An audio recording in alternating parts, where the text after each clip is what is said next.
জি, আসসালামু আলাইকুম। আমি ডাক্তার মোহাম্মদ শরীফুল ইসলাম। অক্টোবর মাস ক্যান্সার সচেতনতা দিবস, সে উপলক্ষে আমরা ২-৪টি কথা বলছি ব্রেস্ট ক্যান্সার সম্পর্কে। ব্রেস্ট ক্যান্সার কি আমরা আগেই বলেছি যে ক্যান্সারটা হলো এক ধরনের সোয়েলিং টিউমার, যার গ্রোথটা থাকবে আনকন্ট্রোল এবং সেই টিউমারটা নর্মাল টিস্যুটাকে ডেস্ট্রয় করে। ক্যান্সারটা যখন ব্রেস্টে হবে তখনই তাকে বলা হয় ব্রেস্ট ক্যান্সার। আমরা জানি ব্রেস্টে ৩ ধরনের টিস্যু থাকে, একটা লোবিউল, ডাক্ট এবং কানেক্টিভ টিস্যু। এই 3টে টিস্যু থেকেই ব্রেস্ট ক্যান্সার ডেভেলপমেন্ট হয়। আমরা জেনে রাখি যে কী ধরনের ক্যান্সার হতে পারে। যেমন ডাক্ট থেকে হতে পারে ইনভেসিভ ডাক্টাল কার্সিনোমা ইন সিটো, তেমনইভাবে লোবিউল থেকে হতে পারে লোবিউল কার্সিনোমা ইন সিটো অ্যান্ড ইনভেসিভ লোবুলার কার্সিনোমা। অ্যাঞ্জিওসার্কোমা হতে পারে পেজেট ডিজিজ অফ দ্য নিপল এবং ইনফ্লামেটরি ব্রেস্ট ক্যান্সার। আর তার সবচেয়ে ইম্পর্ট্যান্ট বিষয় recurrent breast cancer, that is পুনরায় ব্রেস্ট ক্যান্সার। তো এই সমস্ত হলো ব্রেস্ট ক্যান্সার। এবার আসি আমরা হলো যে ব্রেস্ট ক্যান্সার হলে আমরা কিভাবে বুঝবো যে এটা ব্রেস্ট ক্যান্সার। তো প্রাথমিকভাবে আমরা মনে রাখবো ব্রেস্ট ক্যান্সার বা এক ধরনের টিউমার, সোয়েলিং বা লাম্প। যে সোয়েলিং বা লাম্পটা হবে সম্পূর্ণভাবে পেইনলেস। 95 থেকে 99% কিন্তু ব্রেস্ট ক্যান্সার পেইনলেস হবে। অনেকেই ভাবেন যেহেতু ব্যথা নেই সুতরাং ডাক্তারের কাছে যাওয়ার দরকার নেই। আমি বারবার বলছি যে ব্রেস্ট ক্যান্সার পেইনলেস 95 থেকে 99 পর্যন্ত। যদি পেইন হয়ে থাকে তাহলে এটা আপনার জন্য ভালো দিক। সেই ক্ষেত্রে ক্যান্সার না হয়ে তখন ইনফেকশন বা ইনফ্লামেশন এগুলি হয়ে থাকে। যাই হোক, তাহলে আমাদের হলো প্রথম কথা হলো যে একটা পেইনলেস সোয়েলিং হচ্ছে, সাথে আরও কিছু প্রবলেম আছে, যেমন হঠাৎ করে আপনার নিপুলটা ভিতরের দিকে ঢুকে যাওয়া, যেটিকে বলে আমরা ইনভার্টেড নিপুল।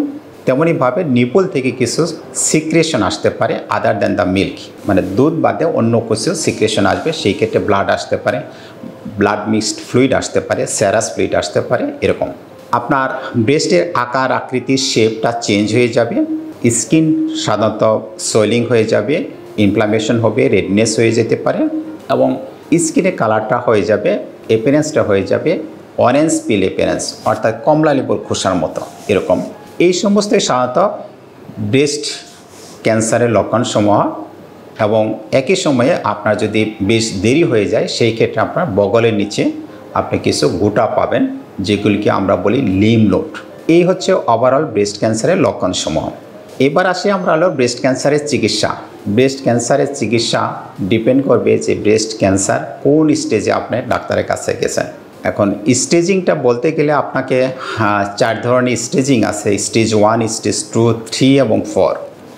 তো এটা স্টেজিংটা ডিপেন্ড করবে যে আপনার ব্রেস্ট সাইজের তুলনায় টিউমারটার সাইজ কতটুকু, একই সাথে আপনার লিম নোডের কী অবস্থা, এই সমস্ত বিষয়ের উপর ভিত্তি করে সাধারণত স্টেজিংটা করা হয়ে থাকে। যত স্টেজিং কম হবে, দ্যাট ইজ স্টেজ 1 এবং স্টেজ 2 কিন্তু সম্পূর্ণ কিউরেবল ডিজিজ, সম্পূর্ণ কিউরেবল।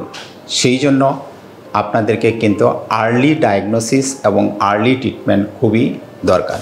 আপনি ব্রেস্টে কোনো অ্যাবনর্মালিটি পেলে আপনার সাথে সাথে ডাক্তারের কাছে যাবেন, বিশেষ করে একজন প্লাস্টিক সার্জনের কাছে গেলে আপনাকে উনি এক্সামিন করে আপনাকে স্টেজিং করে বলে দেবেন।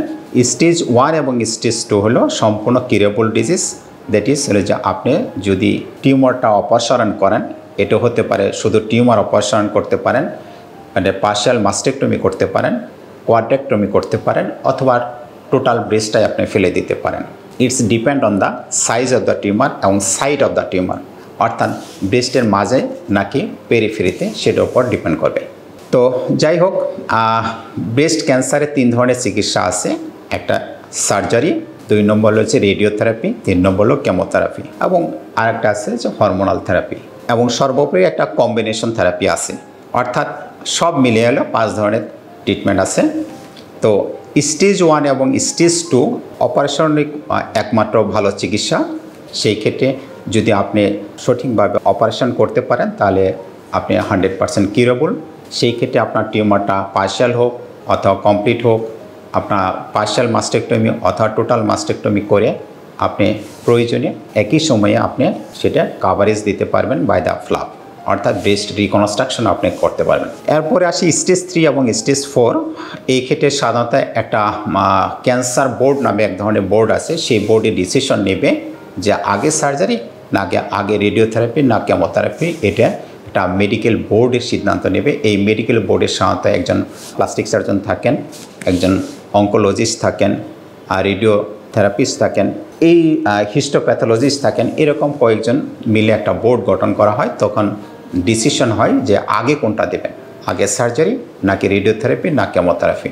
যদি সাইজ বেশি বড় হয়ে থাকে সেই ক্ষেত্রে সাধারণত রেডিওথেরাপি বা কেমোথেরাপি দিয়ে একটা ডাউন স্টেজিং করা হয়, অর্থাৎ ছোটো করা হয়, পরবর্তীতে অপারেশন করা হয়। তো যাই হোক, এটা হলো আপনি ডাক্তারের কাছে যাবেন, তখন ডাক্তার আপনাকে দেখে পরামর্শ নেবে যে আপনার কোন থেরাপি চলবে। এর পরবর্তীতে রেডিওথেরাপি সার্জারি পরেও কিন্তু আবার কেমোথেরাপি চলতে থাকবে এবং একই সময়ে আপনাকে হরমোনাল থেরাপিও চলতে পারে। আপনি যদি সঠিক টাইমে সঠিক চিকিৎসা নেন তো ক্যান্সার, ব্রেস্ট ক্যান্সার বিশেষ করে এখন কিন্তু কিউরেবল ডিজিজ এবং সার্ভাইভাল রেট অত্যন্ত ভালো। বিশেষ করে আর্লি ডায়াগনোসিস এবং আর্লি ট্রিটমেন্টের ব্যাপারে ব্রেস্ট ক্যান্সারের মর্টালিটি রেট অনেকাংশেই কমে গেছে এবং সার্ভাইভাল রেট অনেকাংশেই বেড়ে গেছে। ভালো থাকবেন, সুস্থ থাকবেন। ধন্যবাদ।